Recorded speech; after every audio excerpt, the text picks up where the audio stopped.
Assalamualaikum warahmatullahi wabarakatuh. Kepada Bu Asmi, perkenalkan kami dari kelompok 6 Simulasi Aktuaria kelas B. Di sini kami akan mempresentasikan hasil tugas kami eh, yang berjudul Perhitungan Value at Risk Asset dan Portofolio menggunakan Markov Chain Monte Carlo. Saya sendiri Raditya Septa Kirana dengan NRP 5006211038. Kemudian ada teman saya. Muhammad Lunggu Dermawana dengan NRP 50062110884. Baik, di sini kami akan langsung mempresentasikan hasil dari laporan dan juga penelitian yang sudah kami lakukan. Untuk yang pertama, bab satu atau pendahuluan. Nah, apa sih latar belakang dari kami berdua menulis laporan ini dan data apa yang kita gunakan, kenapa kita memilih aset ini, kenapa kita menggunakannya instrumen ini. Yang pertama, di sini kita menggunakan aset investasi untuk dihitung portofolionya itu merupakan aset-aset dari cryptocurrency, di mana popularitas cryptocurrency di Indonesia meningkat pesat sejak diterbitkannya peraturan Bapepti nomor 7 tahun 2021. Nah, namun cryptocurrency ini cenderung aset yang baru sehingga masih banyak orang yang belum terlalu mengenal mengenai apa itu cryptocurrency, apa saja aset-aset di dalamnya, bagaimana cara berinvestasinya. Lalu seberapa tinggi risiko dari aset instrumen ini, seberapa tinggi return yang bisa didapatkan, masih banyak orang awam yang belum mengetahui apa itu dari cryptocurrency. Untuk singkatnya sendiri, cryptocurrency merupakan aset digital yang dia bergerak pada teknologi namanya kriptografi atau juga ada yang bergerak pada blockchain, ada juga intinya ini merupakan aset yang bergerak dalam internet di mana internet berkembang sangat pesat sehingga kita juga harus mengikuti perkembangan zaman yang ada. Di cryptocurrency sendiri ini banyak sekali aset-aset yang tersebar, namun kami tetap akan menggunakan aset yang sudah cukup lama berdiri, kemudian fundamentalnya sudah cukup jelas, dia proyeknya berdiri di apa, siapa penciptanya itu lebih terbuka sehingga lebih cenderung aman, walaupun tetap dikategorikan sebagai instrumen yang tinggi risiko. Pada Mei 2021, jumlah investor kripto mencapai 6,5 juta dengan transaksi 370 triliun rupiah. Hal tersebut melampaui eh, investor pasar modal sebesar 5,37 juta. Cryptocurrency sendiri memiliki karakteristik yang unik, yaitu dia merupakan mata uang digital tanpa bentuk fisik. Jadi pada kripto ini kita tidak memiliki misalnya surat kepemilikan yang nyata atau tanda di mana kita memiliki aset ini dengan bentuk fisiknya, sehingga hal ini hanya terdapat pada ibaratnya sebuah catatan pada blockchain atau yang tercatat dalam internet. Namun hal tersebut sangat amat transparan, sangat amat dapat dilacak oleh siapapun, sehingga pada cryptocurrency ini sangat terbuka sifatnya, sehingga siapapun bisa melacak, siapapun bisa tracking siapa pemilik dari aset ini, dia memiliki jumlah asetnya berapa, sehingga dapat dikategorikan sebagai aset instrumen yang boleh dijadikan opsi salah satu aset investasi. Namun banyak orang juga masih beranggapan bahwa cryptocurrency ini merupakan bukan merupakan alat investasi melainkan alat spekulasi atau bahkan lebih buruknya banyak orang beranggapan bahwa pada kripto ini menjadi aset untuk orang-orang berjudi. Hal tersebut bisa dikatakan benar tapi juga belum tentu benar. Seperti halnya misalnya orang berinvestasi pada aset ini tapi dia tidak mengetahui apa proyeknya, bagaimana sistem kerja dari kripto ini, bagaimana kripto ini bergerak. Mungkin hal itu dapat dikatakan menjadi kategori berjudi karena orang itu tidak mengetahui apa yang dia investasikan, apa yang dia taruh pada asetnya tersebut. Kemudian transaksi pada kripto ini berlangsung 24/7 atau tidak ada batasan waktu sehingga tidak seperti pasar-pasar yang lainnya seperti misal saham, pasar modal, obligasi dan lain sebagainya di mana mereka memiliki jam kerja pada weekdays. Nah, untuk kripto ini dia memiliki jam buka itu 24 jam 7 hari sehingga tidak ada namanya pasar tutup pada kripto ini. Selalu buka sehingga siapapun bisa bertransaksi, siapapun bisa melakukan jual beli kapanpun, dimanapun, selama dia memiliki jaringan internet dan memiliki alat-alat untuk melakukan perdagangan pada aset ini. Yang terakhir, tidak diakui sebagai alat pembayaran resmi oleh OJK atau BEI. Karena aset ini masih cenderung baru pada dunia. Kemudian pemerintah pun masih banyak yang bingung akan regulasi yang harus ditetapkan pada cryptocurrency ini. Mungkin yang sudah cukup banyak mengulik untuk regulasi itu salah satunya Amerika Serikat atau US. Namun untuk di Indonesia sendiri, regulasi-regulasinya belum ada kejelasan yang lebih detail lagi akan dibawa kemana cryptocurrency ini. Mungkin kemarin ada rumor-rumor beberapa regulasi akan ditertibkan terkait mengikuti perkembangan cryptocurrency yang berkembang sangat pesat, namun belum ada kepastian lebih lanjut mengenai detail-detail dari regulasi pada aset ini.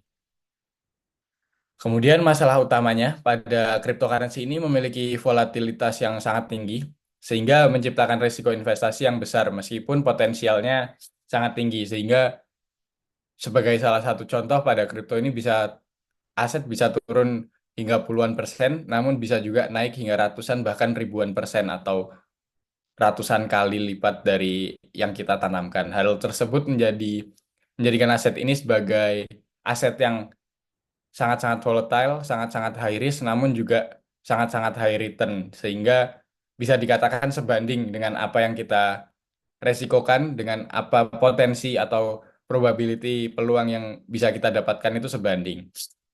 Kemudian dibutuhkan metode untuk mengukur dan mengelola resiko secara lebih akurat, karena aset ini cenderung masih baru, dia memiliki volatility yang sangat tinggi, masih banyak orang-orang yang belum melek terhadap aset ini, sehingga banyak hal-hal khusus untuk kita mengukur dan mengelola aset ini secara lebih akurat. Kemudian fokus kami pada penelitian ini yaitu kita akan mengestimasi VAR atau value at risk untuk portofolio aset kripto. Di sini kita menggunakan asetnya itu salah satunya, kita menggunakan tiga aset cryptocurrency. Yang pertama ada BNB atau Binance Coin, kemudian ada DOT atau Polkadot, dan juga Sol atau Solana. Seperti salah satu contohnya pada BNB ini atau Binance Coin itu merupakan koin yang dibangun di atas project sebuah exchange terbesar, salah satu exchange atau bahkan merupakan yang terbesar di dunia sehingga dapat dikatakan ini merupakan aset yang cenderung lebih relatif aman pada cryptocurrency meskipun tetap dikategorikan sebagai aset yang high risk dan high return. Kami memilih aset ini karena aset ini cenderung sudah cukup lama dia dibangun projectnya, kemudian fundamentalnya juga cukup kuat, underlyingnya jelas, mereka mengerjakan project ini untuk apa, bergeraknya bagaimana itu cukup jelas. Kemudian orang-orang juga sudah mengenal dan kapitalisasi pasarnya yang sudah cukup tinggi sehingga dibandingkan aset-aset yang baru lainnya yang belum jelas fundamentalnya, yang belum jelas kapitalisasinya, itu cenderung lebih aman walaupun mungkin secara return dibandingkan koin yang baru mungkin nantinya bisa tidak sebesar yang koin-koin baru diciptakan. Kemudian kami juga menganalisis resiko investasi kripto dengan pendekatan berbasis MCMC atau Markov Chain Monte Carlo dan juga distribusi T-Student. Tujuan kami melakukan penelitian ini ingin memberikan estimasi resiko portofolio yang lebih akurat dalam kondisi pasar volatile dan tidak pasti pada aset cryptocurrency yang sangat tinggi resiko ini. Kemudian masuk ke bab 2, landasan teori.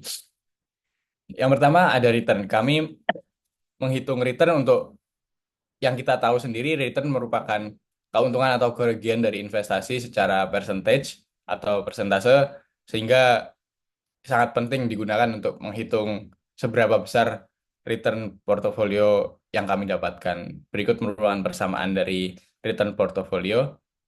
Kemudian ada T-student, di mana distribusi T-student adalah distribusi yang serupa dengan distribusi normal, tapi digunakan dalam statistik inferensial untuk ukuran sampel kecil dan ketika varians populasi tidak diketahui. Misalnya X1, kemudian hingga XN adalah variabel acak independen yang diambil dari distribusi yang sama. Jika X adalah rata-rata sampel dan S kuadrat ada variansi sampel, maka variabel acak mengikuti distribusi normal baku. Sementara variabel acak mengikuti distribusi T dengan derajat bebas n min satu. Berikut merupakan persamaannya untuk distribusi T student. Kemudian ada Gibbs sampling. Untuk Gibbs sampling ini merupakan algoritma salah satu metode yang digunakan dalam penerapan teknik RMMC. Algoritma ini memerlukan distribusi posterior lengkap untuk setiap parameter. Secara umum, konsep dasar ini dapat dijelaskan dengan menggunakan tiga parameter. Misalnya terdapat tiga parameter, serta X adalah kumpulan data yang tersedia dan M adalah model yang digunakan. Proses selanjutnya adalah estimasi parameter untuk mendapatkan model yang sesuai, yang kemudian dapat digunakan untuk inferensi. Berikut merupakan contoh langkah definisikan parameternya, kemudian iterasi hingga parameter stabil. Intinya fungsi dari Gibbs sampling ini untuk estimasi parameter berbasis distribusi posterior. Kemudian ada MCMC atau Markov Chain Monte Carlo, di mana metode ini digunakan untuk simulasi Bayesian berbasis rantai Markov dengan langkah-langkah sebagai berikut. Eh, Metode rantai Markov Monte Carlo ini atau Markov Chain Monte Carlo ini merupakan metode simulasi dalam pendekatan Bayesian yang digunakan untuk menghasilkan peubah acak berdasarkan rantai Markov. Langkah-langkahnya dalam penerapan metode RMMC melibatkan pembangunan rantai Markov dan penerapan metode Monte Carlo untuk merangkum distribusi posterior dari parameter sebagai hasil dari RMMC atau MCMC. Next-nya ada VAR atau Value at Risk, di mana VAR sendiri merupakan potensi kerugian maksimum pada tingkat kepercayaan tertentu. VAR ini adalah sebuah metode yang digunakan untuk mengukur potensi kerugian terburuk yang mungkin terjadi dengan mempertimbangkan posisi aset, tingkat kepercayaan terhadap kemungkinan terjadinya risiko, serta periode waktu penempatan aset. VAR pada tingkat kepercayaan satu min alfa dapat dihitung dengan rumus atau persamaan sebagai berikut yang tertampil pada layar. Kemudian ada MVEP atau Mean Variance Efficient Portfolio. Ini merupakan tujuannya kita mendapatkan portofolio dengan varian minimal. Salah satu pendekatan untuk membangun portofolio yang optimal adalah dengan menggunakan metode ini, MVEP atau Mean Variance Efficient Portfolio tadi. Tujuannya untuk menemukan vektor pembobotan W sehingga portofolio yang terbentuk memiliki varian yang minimal. Proses ini melibatkan dua batasan atau constraint, yaitu spesifikasi nilai rata-rata return yang diwakili oleh W pangkat TU dan memastikan bahwa jumlah proporsi dari seluruh portofolio yang terbentuk sama dengan satu. Yang dirumuskan sebagai W T1N sama dengan satu, di mana satu N adalah vektor satu dengan dimensi N kali satu. Pembuatan dalam MVEP dituliskan dengan persamaan seperti yang tertampil pada layar. Untuk selanjutnya akan dijelaskan oleh teman saya Lunggu. Baik, eh, bab selanjutnya adalah bab 3 yaitu metode penelitian. Next. Nah, sumber data yang kita ambil ini adalah data sekunder yang mana kita ambil dari webinvesting.com. Seperti yang sudah dijelaskan, objek penelitian itu ada tiga, ada Binance Coin atau BNB, ada Polkadot, ada juga ada Solana. Lalu periode yang kita ambil ini adalah 2 tahun terakhir, yaitu dimulai dari 22 November 2022 sampai 22 November 2024. Eh, Jumlah row-nya itu sebanyak 732. Berikut adalah langkah analisis dalam penelitian kali ini. Jadi yang pertamanya pasti kita harus mengumpulkan datanya dulu, data harga historis kripto, lalu kita konversikan ke return logaritmik, terus kita cek kualitas datanya. Jadi kita melalui proses pre-processing dan juga cleansing terlebih dahulu. Lalu selanjutnya kita penentuan parameter simulasi. Jadi menentukan parameter distribusi test student dan juga konfigurasi MCMC untuk simulasi return-nya. Lalu kita mensimulasikan return. Jadi simulasi return ini menggunakan MCMC berbasis test student. Lalu kita akan menghitung var aset yang terdiri dari berbagai tingkat kepercayaan. Ada 90%, 95% dan juga 99%. Lalu kita akan menghitung return dan variance dari portofolio. Lalu selanjutnya kita akan memperhitungkan dari var portofolio. Next. Yaitu bab 4 hasil dan pembahasan. Nah, yang pertama kita akan membuat statistika deskriptifnya terlebih dahulu. Kita bisa lihat return dari ketiga aset ini tuh kan menunjukkan nilai yang negatif, yang mana itu mengidentifikasikan bahwa dalam periode yang kita analisis, ketiga aset ini cenderung menurun, mengalami penurunan harga. Nah, untuk variansnya kita bisa lihat dari yang Solana itu lebih tinggi dibandingkan dengan dua aset yang lainnya. Itu mengidentifikasikan bahwa volatilitas dari Solana ini jauh lebih tinggi.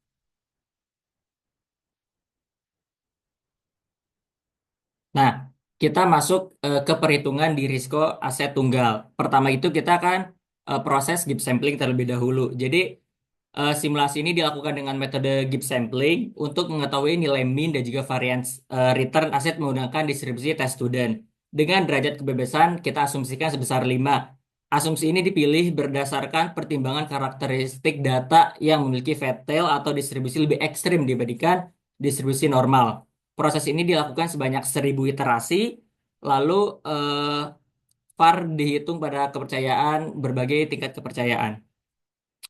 Lalu kita bisa melihat hasil dari VAR aset.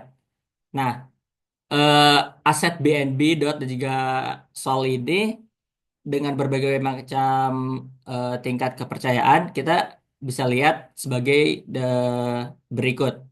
Nah, apabila kita seseorang investor itu ingin berinvestasi sebesar 100 juta pada BNB, itu memiliki risiko yang terendah dengan potensi kerugian maksimum sebesar 8.650.000 pada tingkat kepercayaan 99%. Lalu sebesar 5.220.000 pada tingkat kepercayaan 95% dan sebesar 3.850.000 pada tingkat kepercayaan 90%. Nah, kita bisa lihat di Solana nih, ini menunjukkan risiko yang tertinggi dengan potensi kerugian maksimum sebesar 16.360.000 pada tingkat kepercayaan 99%. Nah, hal itu mencerminkan bahwa volatilitas itu lebih ekstrim Solana dibandingkan dua aset yang lainnya. Next.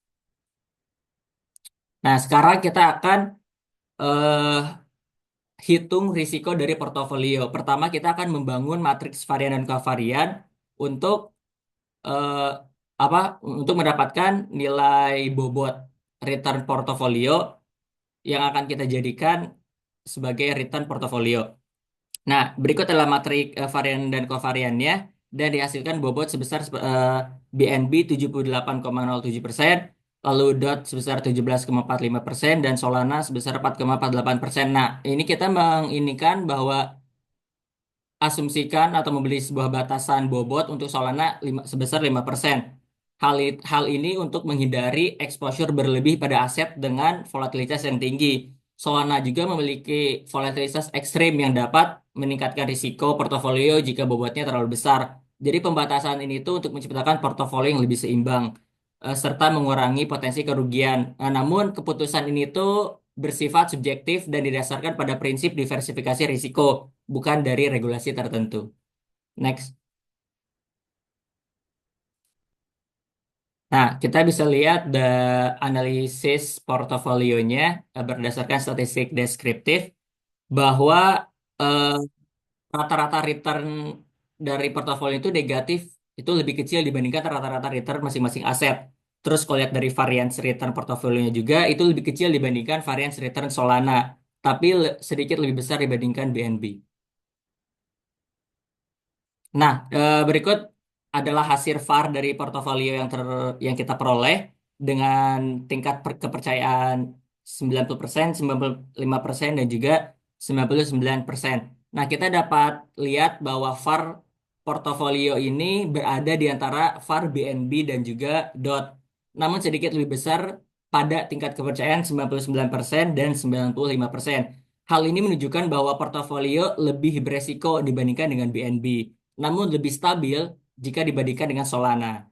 Next.